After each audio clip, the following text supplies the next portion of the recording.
رات رکی ہے بڑھی، رکی ہے بڑھی. اب بھی آپ نہیں سمجھتے؟ سمجھ آ گئی بات؟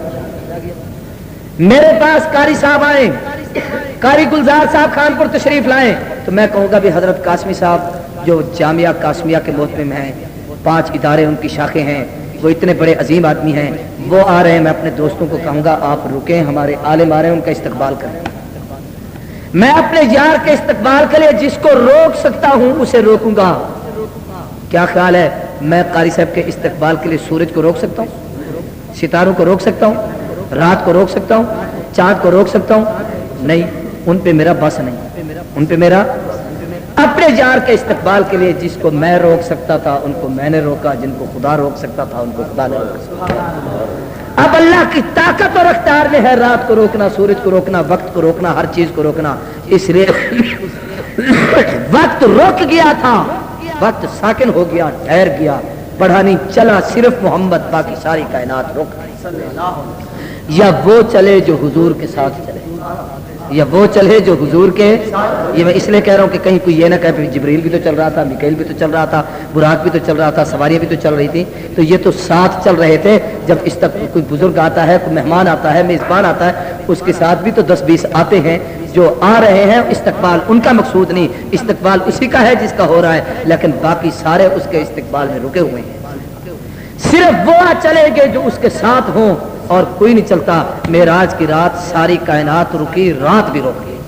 اسرا بعبدہ لیلا، اللہ کہتے ہیں ہم نے محبوب کو معراج کرایا رات کو، من المسجد الحرام الى المسجد الاقصى. اب میں مختصر سی بات کہہ کے بات کو ختم کروں، وقت بہت سارا گزر گیا. انشاءاللہ اللہ نے چاہا تو کل دن کو، رات کو، پرسوں دن کو، رات کو، یہ 3-4 پروگرام جو آ رہے ہیں ان میں تفصیل سے اور باتیں بیان کروں گا. اللہ نے کہا ہم نے اپنے محبوب کو معراج کرایا مسجد حرام سے مسجد اقصیٰ تک. کہاں سے کہاں تک؟ مسجد حرام سے، اونچی بات سے، مسجد حرام سے. میں آپ سے ایک سوال کرتا ہوں، معراج مسجد اقصیٰ تک ہوا یا عرش معلیٰ تک؟ سارے کہو. قرآن کیا کہتا ہے؟ کیوں؟ اس پر غور کریں. سوال میرا سمجھ آ گیا؟ معراج کہاں تک ہوا اور قرآن نے کہاں تک کہا؟ مسجد اقصیٰ تک. دیکھیں اس کی ایک چھوٹی سی مثال سمجھا دوں. مثال یہ ہے سمجھانے کے لیے کہ اگر قرآن کہتا من المسجد الحرام الی العرش المعلی، تو ایک تو زمین کے معراج کا فلسفہ سمجھ میں نہ آتا. دوسری بات یہ تھی کہ دنیا انکار کرتی کہ یہ ہو ہی نہیں سکتا، عرش معلی کس نے دیکھا ہے، کون مانے. بات سمجھ نہیں آئی؟ کس نے دیکھا ہے، کون مانے.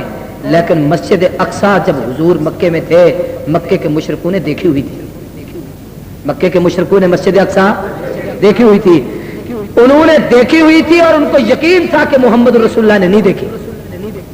ان کو یہ بھی یقین تھا کہ حضور نے نہیں دیکھی اور انہوں نے دیکھی ہوئی تھی.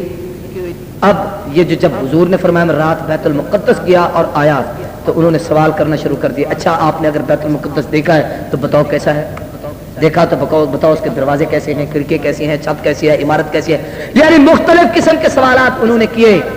یہ سوال وہی کرے گا جس نے بیت المقدس دیکھا ہے یا وہ کرے گا جس نے نہیں دیکھا؟ جس نے. میں یہ اگر دعویٰ کروں کہ آج رات ہی رات میں کراچی گیا اور وہاں سے واپس آ گیا، تو آپ کہیں گے عقل نہیں مانتے، کہیں گے نا عقل نہیں مانتی. لیکن اگر آپ میں سے جس نے کراچی دیکھا ہے وہ مجھ سے پوچھے گا مولوی صاحب کلفٹن کس جگہ پر ہے؟ اگر آپ نے کراچی دیکھا ہے تو اسٹیشن کس جگہ پر ہے؟ اگر آپ نے کراچی دیکھا ہے تو بتاؤ حبیب پلازا کس جگہ پر ہے؟ اگر آپ نے کراچی دیکھا ہے تو بتائیں اس کی جناب قومی شاہراہ کون سی ہے؟ اگر آپ نے کراچی دیکھا ہے تو آپ بتائیں اس کا ریڈیو اسٹیشن اور اس کے ٹی وی اسٹیشن کا محل وقوع کون سا ہے؟ یہ سارے سوال وہ کرے گا جس نے. اگر نہ دیکھا ہوا ہو تو لوگ کہہ دیں کہ جھوٹ ہے جھوٹ ہے، اور جس نے دیکھا ہے وہ مجھ سے یہ ساری باتیں پوچھے اور اس کو یہ بھی پتا ہو کہ میں نے کراچی نہیں دیکھا، اب میں اس کو بتا دوں ساری باتیں صحیح، تو پھر وہ کیا کہے گا کہ یہ کہتا ہے صحیح ہے، واقعی اس نے دیکھا ہے. پھر کیا کہے گا کہ واقعی، سارے بولو واقعی. من المسجد الحرام الى المسجد الاقصى کہہ کر قرآن نے ایک مسئلہ سمجھایا کہ لوگوں، مکے کے مشرکوں، تم نے بیت المقدس دیکھا ہے، میرے محبوب نے نہیں دیکھا، اس لیے پیغمبر نے دعویٰ زمین کا کیا ہے. اس زمین کے معراج کو تم تسلیم کر لو گے. نبی سے سوال کرنے کے بعد چنانچہ انہوں نے حضور سے سوالات کیے.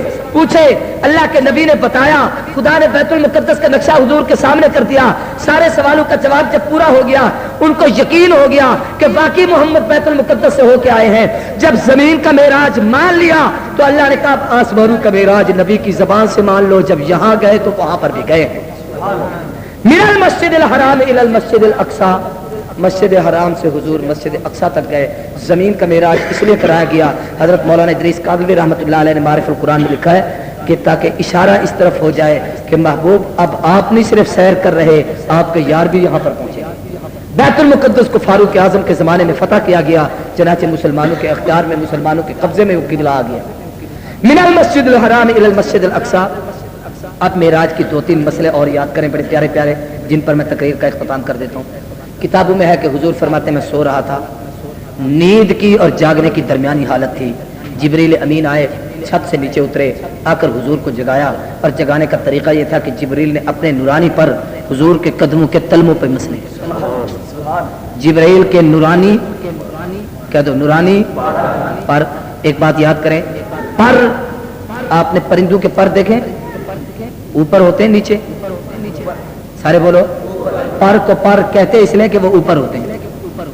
تو دیکھیں جبریل فرشتوں کے اوپر, سارے فرشتوں کے سردار ہے کہ نہیں, جبریل فرشتوں کے اوپر اور جبریل کے پر اس کے بھی اوپر, اور وہ نبی کے قدموں کے تلووں پر.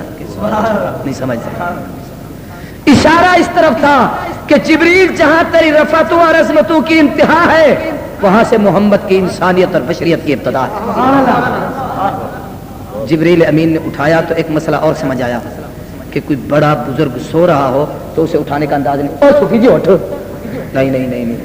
ادب کا تقاضا یہ ہے کہ اس کے پاؤں دباؤ, احترام کے ساتھ پاؤں پہ ہاتھ لگاؤ, پاؤں مسرو, وہ اٹھے پھر آپ اس سے بات کہیں جیسے جبریل نے حضور کو جگایا. یہ مسئلہ ہے معراج میں.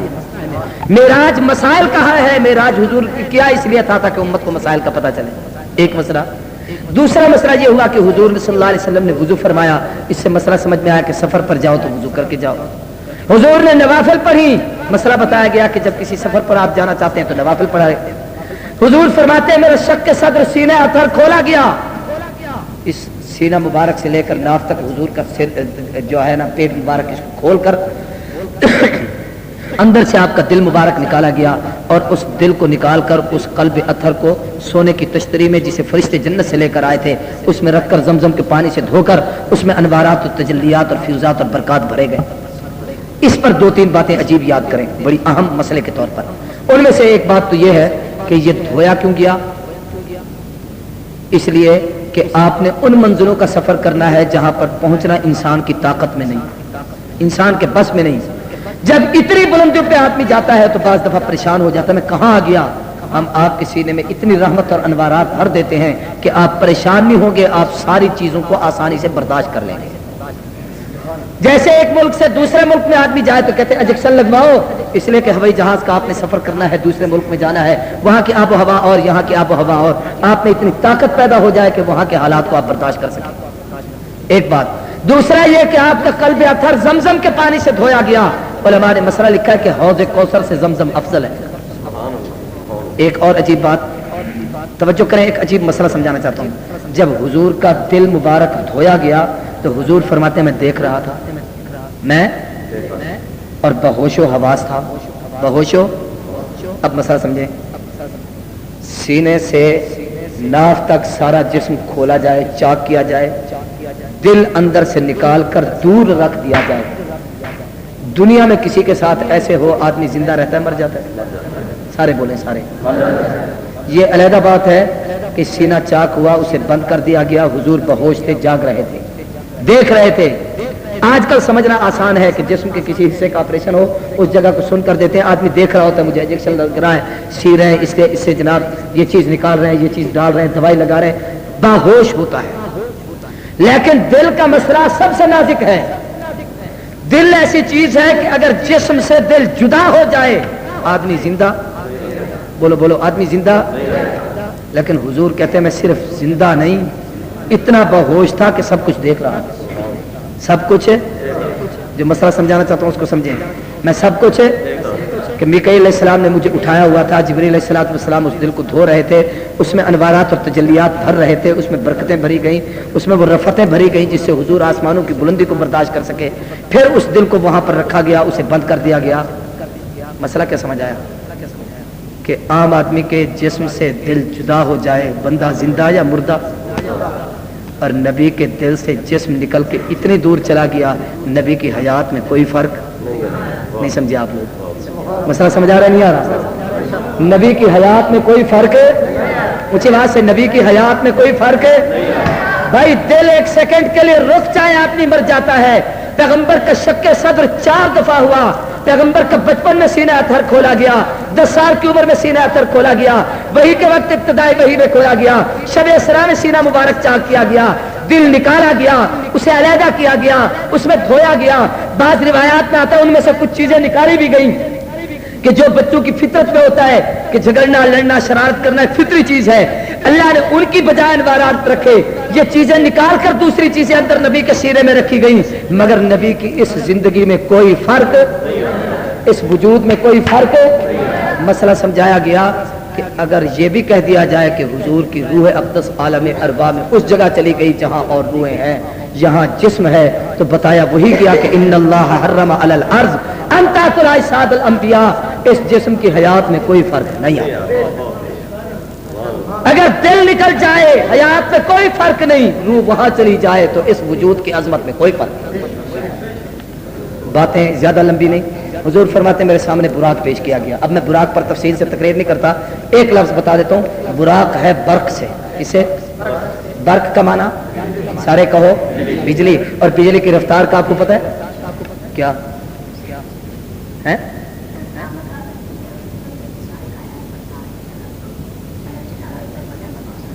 جی ہے بچہ کتنا سیاح ہے.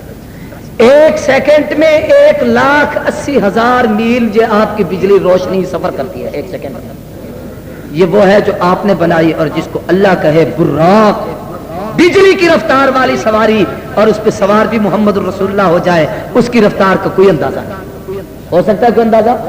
اتنی تیز رفتار سواری پر حضور گئے اللہ کے. اب میں براق کی تفصیل میں نہیں جاتا کہ براق وہ آیا کہاں سے، جنت سے اللہ نے بھیجا، لیکن اس کے اس براق کا کیوں انتخاب کیا گیا کسی اور کا نہیں. یہ باتیں ساری چھوڑ دیتے ہیں تاکہ میں بات اب ختم کروں، بہت ساری دیر ہو گئی، نماز پڑھتے ہیں. ایک بات اس میں اور یاد رکھیں، حضور فرماتے جب میں یہاں سے چلا تو 4-5 منزلیں راستے میں آئیں. ایک منزل تھی، مجھے جبریل نے کہا یہ مدینہ طیبہ ہے، اتریے نوافل پڑھیے. مسئلہ کیا سمجھایا؟ مسئلہ سمجھایا گیا جہاں جاؤ وہاں پہلے نوافل پڑھو پھر اپنا کام کرو. یہاں تبلیغی جماعت آتی ہے نا. جب جماعت مسجد میں آئی تو امیر صاحب نے کہا بھائی بسترے رکھو، وضو نہیں تو کر لو، ہے تو پہلے نفلیں پڑھ لو پھر مشورہ کریں گے. یہ وہ معراج کی سنت ہے جسے پورا کیا جاتا ہے. دوسری منزل آئی، بتایا گیا کہ حضرت بیت اللہ عیسیٰ علیہ السلام کی پیدائش کا مرکز ہے، اترے نوافل پڑھیے محبوب، اترے نوافل پڑھے. تیسری منزل آئی، بتایا گیا حضرت موسیٰ علیہ السلام کے کوہ طور ہے جہاں پر اللہ نے طور سے ہم کلامی کی تھی، اترے نوافل پڑھیے. حضور اترے وہاں پر نوافل پڑھی. چوتھی منزل آئی، بتایا گیا یہ شعیب مدین، حضرت سیدنا شعیب کا مرکز مدین ہے، اترے نوافل پڑھیے. اشارہ اس طرف کیا گیا. 2-3 باتیں اس سے سمجھ میں آئیں. ایک تو یہ بات سمجھ میں آئی کہ جہاں پر بزرگ لوگ رہتے ہوں ان علاقوں میں جانا یہ کوئی عیب کی بات نہیں سمجھے. ان کی ان مقدس مقامات پر جہاں انہوں نے زندگی گزاری ہوں وہاں پہ جانا کوئی عیب کی بات ہے؟ سارے بولو کوئی عیب کی بات ہے؟ میں کہوں کہ صبح گکھڑ جاؤں گا حضرت شیخ الحدیث کے پیچھے میں نماز پڑھوں گا تو کوئی کہ اچھا تو اس کی نیت سے یہاں سے سفر کر رہے ہیں، تیرا سفر شرک ہو گیا. یہ شرک نہیں، اس لیے کہ حضور صلی اللہ علیہ وسلم نے جب یہ سفر کیا تو مختلف مقامات پہ اللہ کے نبی گئے اور ٹھہرے. دوسرا مسئلہ یہ سمجھایا گیا کہ یہ منزلیں اس لیے طے کرائی گئی دنیا کو پتہ چل جائے کہ بیت اللہ زمین پر محبوب آگے ہیں، طور زمین پہ مصطفیٰ اس سے آگے ہیں، مدین پیچھے رہ گیا محبوب آگے ہیں، مدینہ نیچے رہ گیا مصطفیٰ اس سے بھی آگے جا رہے ہیں. اسی سفر میں ایک منزل حضور نے دیکھی، فرمایا جب میں موسیٰ علیہ السلام کی قبر سے گزرا تو میں نے دیکھا کلیم قبر میں نماز پڑھ رہے ہیں. کلیم قبر میں، سارے کہو کلیم قبر میں. اب اس سے 2-3 مسئلے ثابت ہوتے ہیں، میں ان مسئلوں پہ بحث نہیں کرتا. ایک مسئلہ تو یہ ثابت ہوا کہ کلیم کو حضور نے دیکھا. جو نبی اوپر کھڑے ہیں، جو قبر کے اندر چیز ہے وہ نبی کو پتہ چلا. اوپر کھڑے ہوئے اللہ کے نبی کو قبر کے اندر والی کیفیت کا پتہ چلا کہ نہیں چلا؟ سارے بولو۔ اب حضور روزے میں ہیں، جب امت جا کر اوپر سلام پڑھتی ہے تو نبی کو پتہ چل جاتا ہے کہ میرا امتی مجھ پہ سلام پڑھ رہا ہے۔ حضور باہر تھے تو اندر کی کیفیت کا پتہ چلا، جب اندر گئے تو باہر کی کیفیت کا پتہ ہے۔ یہ حدیث سے ثابت ہے۔ حضور فرماتے ہیں کہ مجھ پہ سلام پہنچایا جاتا ہے، فرشتے آ کر مجھے بتاتے ہیں۔ دوسرا مسئلہ یہ سمجھ آیا کہ کلیم نماز پڑھ رہے ہیں اور یہ نماز تلذذ کی تھی، عبادت نہیں تھی، فرض نہیں تھی۔ ہماری جو عبادات ہیں یہ ہم تکلف کی عبادت ہے، اللہ کی طرف سے ہم پر مکلف ہیں، ہمارے ذمہ ہے ہم نماز پڑھیں۔ جب انبیاء جو اپنی قبور میں عبادت کرتے ہیں، نماز پڑھتے ہیں، یہ تلذذ کی ہے عبادت۔ پتہ چلا کہ موسیٰ علیہ السلام نے اپنی قبر میں نماز پڑھی۔ اللہ نبیوں کو قبروں میں وہ زندگی دیتے ہیں جو غیر نبی کو حاصل نہیں ہوتی۔ بات سمجھ آ رہی ہے نہیں آ رہی؟ حضور فرماتے ہیں جس وقت میں بیت المقدس پہنچا تو جبریل امین نے کہا آپ اندر چلیں، میں اس نورانی براق کو باہر باندھتا ہوں۔ کس کو باہر باندھتا ہوں؟ نورانی براق۔ کس کو؟ بھائی اس کو اندر کیوں نہیں آنے دیا؟ کہا یہ نورانی باہر رہے، اندر جانے کے قابل نہیں۔ کیوں؟ کہ اندر انسان ہے، یہ نورانی باہر رہے۔ بڑا باعظمت ہے، بڑا مرتبے والا ہے، اللہ کے نبی اس پر سوار ہیں، لیکن اس کو باندھو۔ نہیں سمجھے؟ نہیں سمجھا؟ اس کو کیوں؟ نہیں ڈر ہے کہ چھوڑ کے بھاگ نہ جائے، لیکن وہ تو پیغمبر کا براق تھا، اس سے کوئی ڈر نہیں۔ مسئلہ سمجھانا چاہتا ہوں، اس سے سارے کہہ دو، اس سے مسئلہ کیا سمجھانا تھا؟ مسئلہ یہ سمجھانا تھا کہ اگر سواری پر آپ کہیں جائیں تو سواری کو یوں نہ کہا کریں اللہ کے سہارے پر، اسے باندھ دیا کریں، پھر کہا کریں اللہ کے سہارے پر، جیسے حضور نے باندھا۔ حضور فرماتے جس وقت میں اندر گیا تو 1,24,000 نبی پہلے تھے، میں آخر میں گیا۔ مسئلہ سمجھایا گیا کہ سارے پہلے آپ آخر میں آئیں کہ خاتم الانبیاء ہیں، آپ مصلی پہ سب سے آگے جائیں کہ امام الانبیاء ہیں۔ حضور فرماتے جب میں اندر آ گیا تو جبریل نے دروازہ بند کر دیا، ایک روایت میں ہے، اور بعض نے لکھا ہے اس وقت بیت المقدس کی عمارت نہیں تھی، بیت المقدس اس وقت ایک خالی ٹیلے پر تھا، وہاں پر حضور نے نماز پڑھائی۔ اگر وہ کیفیت تھی تو پھر دروازے کی ضرورت نہیں۔ اور جن روایات میں عمارت کا تذکرہ ہے وہاں دروازے کا ہے، ایک خاص دروازہ تھا جس کا نام باب محمد تھا، وہاں سے حضور اندر داخل ہوئے۔ اللہ کے نبی فرماتے ہیں میں نے انبیاء کو دیکھا عبادات میں مصروف تھے، سارے نبی نماز پڑھ رہے تھے، سارے نبی نوافل پڑھ رہے تھے۔ میں اندر گیا تو جبریل نے دروازہ کیوں بند کیا؟ اس لیے تاکہ کوئی کانا نہ اندر گھسے۔ نہیں سمجھے؟ یہ مسئلے ہیں معراج میں، اشارہ کر کے بتایا گیا اندر سارے نبی ہیں، غیر نبی نہیں آ سکتا، دروازہ بند کر دو، بند کر دیا گیا۔ اب یہاں پر ایک چھوٹا سا مسئلہ اور یاد کریں۔ حضور فرماتے ہیں حضرت سیدنا جبریل علیہ السلام نے وہاں اذان دی۔ کس نے؟ جبریل نے۔ اللہ اکبر اللہ اکبر اللہ اکبر اللہ اکبر، اشہد ان لا الہ الا اللہ اشہد ان لا الہ الا اللہ۔ اس کے بعد سوچ کر کہو، کیا کہہ رہے ہو؟ جبریل 1,24,000 نبی ہیں، ان کے ہوتے ہوئے ان میں سے کسی کا نام نہیں، صرف آقا کا نام کیوں لیتے ہو؟ کا مسئلہ بتایا گیا کہ جہاں مصطفیٰ ہوں نبوت انہی کی چلے گی۔ ان کے ہوتے ہوئے کسی نبی کا نام کلمے میں نہیں، ان کی نبوت کے اعلان کے بعد کسی نبی کا نام اذان میں نہیں۔ مسئلہ سمجھایا گیا جب کسی نبی کا نام نہیں تو علی کا نام بھی برداشت نہیں، نہ علی کا نام اذان میں اور کلمے میں آ سکتا ہے، نہ کسی نبی کا نام اذان اور کلمے میں۔ اذان میں نام ہوگا تو محمد الرسول اللہ کا، تکبیر میں نام ہوگا تو محمد الرسول اللہ کا، کلمے میں نام ہوگا تو محمد الرسول اللہ صلی اللہ علیہ وسلم کا۔ توجہ ہے بھائی؟ دیکھ رہے ہو؟ اچھا ایک بات اور چھوٹی سی سن لیں، اب میں تقریر بالکل آخری مرحلے میں اس انتظار میں تھا کہ روشنی ہو جائے، بجلی آ جائے تاکہ میں اگلی باتیں آپ کو سمجھاؤں۔ حضور فرماتے ہیں اس کے بعد انبیاء کی صفیں بنی ہوئی تھی، سارے کے سارے نبی بیٹھے تھے، اللہ کے محبوب بھی وہاں پر تشریف فرماتے۔ حضور فرماتے ہیں میرے دل میں یہ خیال آیا کہ یہ جو نبیوں کی صفیں اور جماعت یہاں پر موجود ہے ان کی شاید کوئی امامت کرائے گا۔ توجہ ہے؟ ان کی شاید کوئی، سارے کو ان کی شاید کوئی امامت کرائے گا۔ تو حضور فرماتے ہیں جب یہ میرے ذہن میں خیال آیا تو جبریل علیہ السلام نے میرے ہاتھ سے پکڑ کر کہا محبوب آگے بڑھیں، نماز آپ پڑھائیں۔ مسئلہ کیا سمجھایا؟ کہ محمد الرسول اللہ کے ہوتے ہوئے امام کوئی نہیں بن سکتا۔ حضور جہاں حاضر ناظر وہاں پر امام، سارے کو وہاں پر امام۔ حضور مکے میں تھے، امام خود محبوب مدینے میں ہیں، امام خود حضور بیت المقدس میں آئے، 1,24,000 انبیاء مقتدی، آقا امام خود محبوب بیت المعمور فرشتوں کے قبلے میں گئے، فرشتے مقتدی، امام محمد الرسول اللہ، مسئلہ بتایا گیا، جہاں مصطفیٰ خود ہوں وہاں امامت خود کراتے ہیں اور کوئی نہیں کرا سکتا۔ مولانا ضیاء القاسمی ہمارے ایک عالم ہیں، وہ فرمایا کرتے تھے، او ملا یہ عقیدہ چھوڑ یا مصلی چھوڑ، عقیدہ یہ ہے حضور حاضر ناظر مصلی پہ حضرت، یہ عقیدہ غلط ہے، اس لیے کہ حضور موجود ہوں، کوئی اور نماز پڑھائے، مصطفیٰ کے ہوتے ہوئے امامت کا حق کسی کو نہیں، امامت کا حق آقا امام ہے، حضور نے خود نماز پڑھائی۔ بعض جاہل مولوی تقریروں میں کہتے ہیں کان پہ ہاتھ رکھ کے، آدم علیہ السلام کہتے تھے آج میں مصلی پہ آؤں گا، نوح علیہ السلام کہتے تھے آج میں نماز پڑھاؤں گا، ابراہیم علیہ السلام سوچتے تھے شاید میں پڑھاؤں گا، یوسف علیہ السلام سوچتے تھے شاید میں پڑھاؤں گا، عیسیٰ علیہ السلام سوچتے تھے شاید میں امامت کراؤں گا۔ میں کہتا ہوں وہ سوچتے تھے، تمہیں کس نے بتایا؟ یہ انبیاء پر الزام ہے، جھوٹ ہے، کسی نبی نے نہیں سوچا۔ سارے انبیاء علیہ السلام جمع اس لیے ہوئے تھے کہ یہاں پر امامت محمد الرسول اللہ کرائے گے، ہم مقتدی بن جائیں گے۔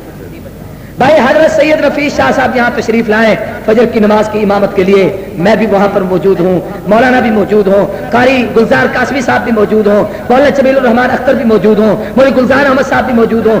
یہ سارے کے سارے اس لیے ہم ہوں گے کہ ان کے پیچھے نماز پڑھیں، یا میں سوچوں کہ شاید میں پڑھاؤں گا؟ ہم سوچ نہیں سکتے، ہم تو ان کے پیچھے پڑھنے آئے۔ انبیاء نے سوچا نہیں، انبیاء نے حضور کے پیچھے نماز پڑھی۔ ایک مسئلہ اور بھی چھوٹا سا یاد کر لو، حضور فرماتے ہیں جس وقت میرے دل میں خیال آیا ان کی کوئی امامت کرائے گا تو سیدنا جبریل علیہ السلام نے میرا ہاتھ پکڑ کے کہا آپ مصلی پہ چلیں۔ مسئلہ کیا سمجھایا گیا کہ جس کو سید الملائکہ نے مصلی دیا انبیاء نے انکار نہیں کیا، انبیاء نے انکار۔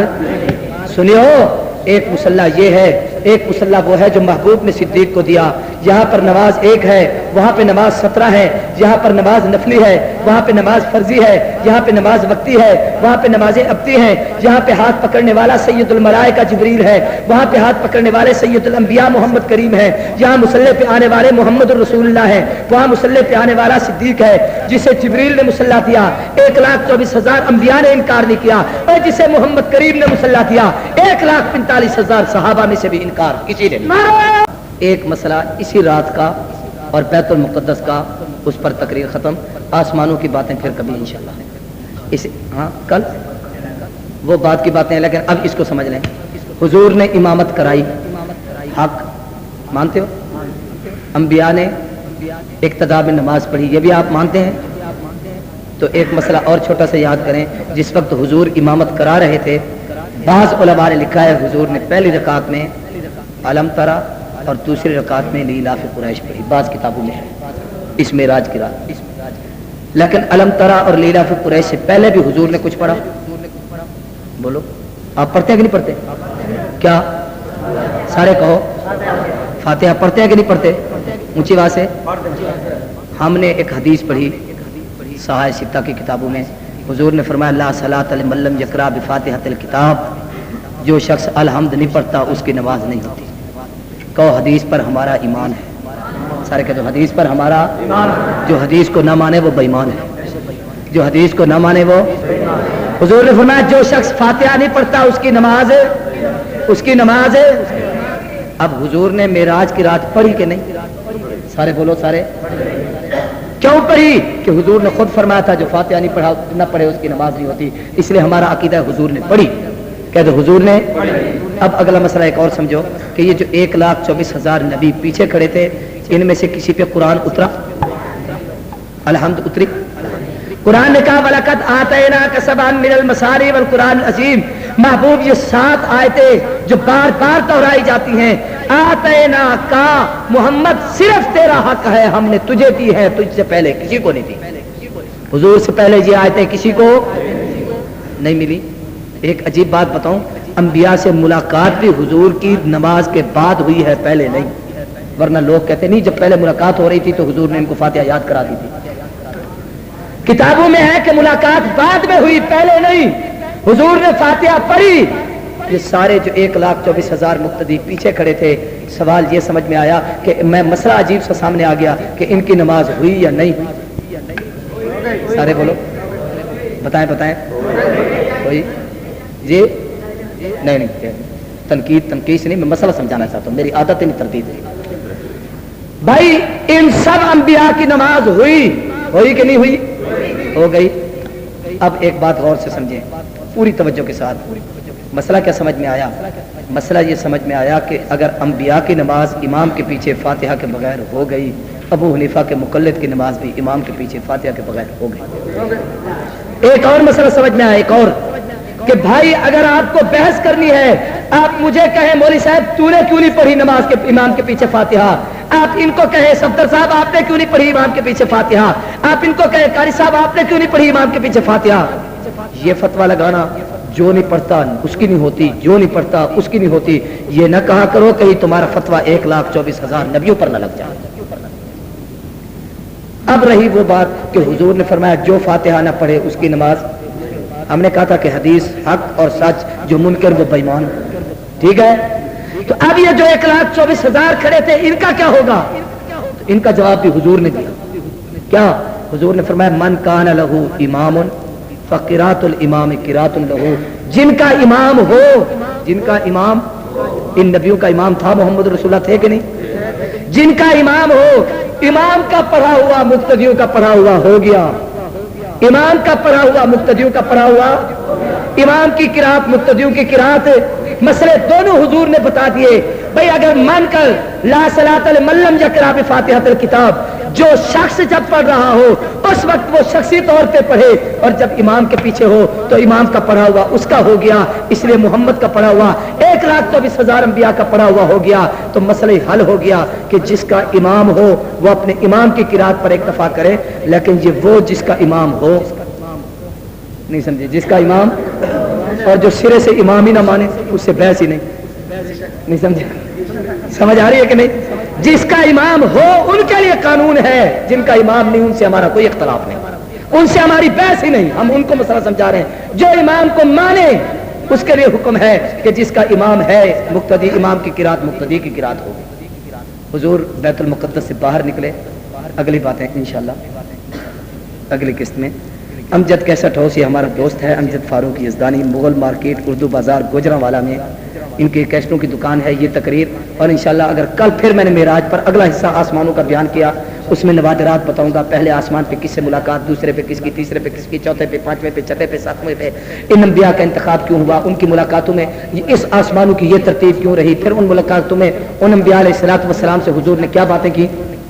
بڑے عجائبات ہیں. ہر آسمان پر نبی کی ملاقات میں کیا کیا مسائل ملے. شب اسراء اللہ کے قرب میں حضور نے کیا باتیں کی، وہاں سے کیا انعامات لے کے آئے، ان تحفوں کو کیسے امت کو دیا، وہ ساری باتیں زندگی رہی تو انشاءاللہ پھر کبھی ہوں گی. وآخر کل کہاں ہے بھی دن کا پروگرام آئے اعلان کریں پھر دعا مانگتے ہیں. وآخر دعوانا الحمدللہ رب العالمین والصلاة والسلام علی سید المرسلین. ربنا آتنا فی الدنیا حسنہ وفی الآخرۃ حسنۃ وقنا عذاب النار. اے اللہ اس ادارے کو، تمام دینی درسگاہوں کو دن دگنی رات چگنی ترقی عطا فرما. اے اللہ ان مساجد مدارس کی نگرانی اور حفاظت فرما. اے اللہ جو حضرات ان اداروں کا دامے درمے قدمے سخنے جانی مالی تعاون کرتے ہیں ان کے تعاون کو قبول و منظور فرما. اے الہ العالمین تو راضی ہو، اپنے محبوب کو راضی فرما. ہم سب کو اپنے رضا محبوب کی ادا نصیب فرما. اپنی عبادت پیغمبر کی اطاعت کی توفیق عطا فرما. قاری گلزار صاحب قاسمی کی اس کاوش اور محنت کو قبول فرما. جو لوگ ان کے معاونین، متعلقین، مدرسین، معلمین، متعلقین، ان اداروں کے واردین، اے اللہ ان سب کے حال پر خصوصی رحمت نازل فرما. ان سب سے راضی ہو، اپنے محبوب کو راضی فرما.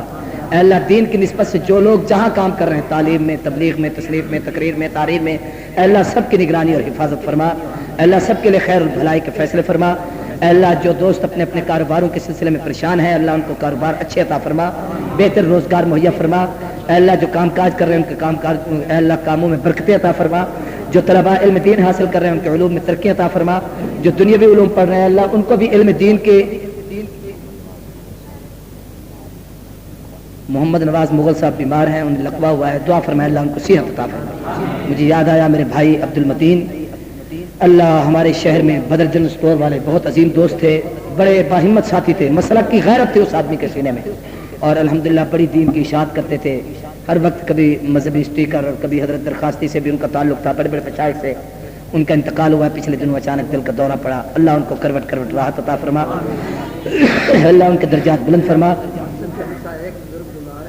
مسجد کے ایک ہمسائے بزرگ بیمار ہیں، اللہ ان کو بھی صحت عطا فرما، اللہ جتنے بیمار ہیں سب کو شفا عطا فرما، جتنے پریشان حال ہیں سب کی پریشانی دور فرما، اللہ جن دوستوں نے دعاؤں کے لیے کہا ان کے حق میں ہماری دعائیں قبول و منظور فرما، ہمارے آباء و اجداد جو دنیا سے رخصت ہو گئے ان کی قبروں کے اوپر رحمتیں برسا، اللہ جو زندہ ہے ان کے سائے ہمارے سروں پر دیر تک سلامت فرما، اے الہ العالمین تو راضی ہو اپنے محبوب کو راضی فرما، ایسی زندگی دے ایک ہاتھ میں قرآن ہو، دوسرے میں تیرے نبی کا فرمان ہو، دل میں صحابہ اہل بیت کی قدر اور شان ہو، جب وقت موت ہو تو ایسا سامان ہو، سامنے روزہ نبی آخر الزمان ہو، نکلتی جان ہو، ہماری زبان ہو تیرا قرآن ہو، تیرے محبوب کے روزے کی طرف دھیان ہو، اے اللہ جب وقت موت قریب ہو، نقشہ عجیب ہو، سامنے روزہ حبیب ہو، زبان پہ کلمہ نصیب ہو، لا الہ الا اللہ۔